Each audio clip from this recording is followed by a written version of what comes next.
Lauren Hudspeth, and this is the Week 7 Math Literacy Lab assignment. Question, oh, this is the wrong thing. So question number 1 was, last week, a man worked 47 hours at Starbucks. Find his gross earnings for the week. If he's paid $7.20 per hour and earns time and a half for all hours over 40. Okay, so 47 hours total. So the regular hours that he worked was 40 hours, and then overtime was 7 hours.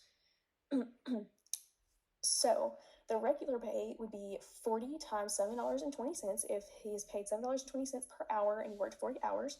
So we would multiply that and we would get $288 would be his regular pay. And then we would add his time and a half. So his time and a half would be $7.20 times 1.5. That would be what he would get paid, which would be $10.80 for every extra hour.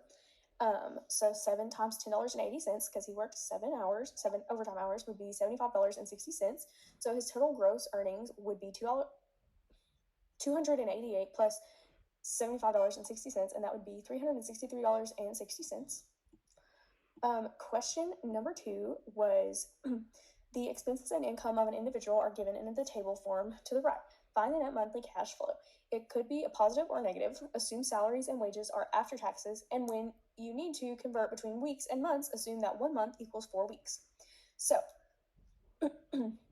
so when we're looking at our net pay, first we're going to look at our income. So when we're looking at his income, we have his part-time job, which was $600 a month.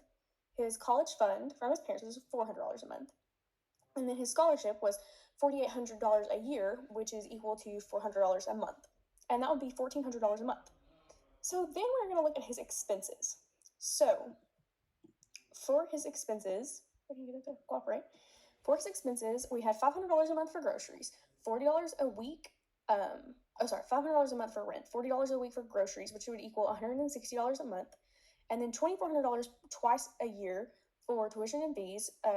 And then, so if it's twice a year, that would be $4,800, and then you would divide it by 12 so you could get per month, and that would be $400 a month, and then you get incidentals $100 a week.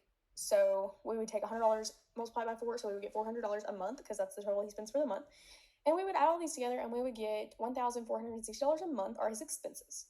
So for the net month cash flow, we would do income minus expenses, and that would be our net cost, or our net cash flow, excuse me. And so you would take your totals, so you do $1,400, which was his income, and you would subtract the expenses, which was $1,460, and you would get negative $60 is his net monthly cash flow. Thank you.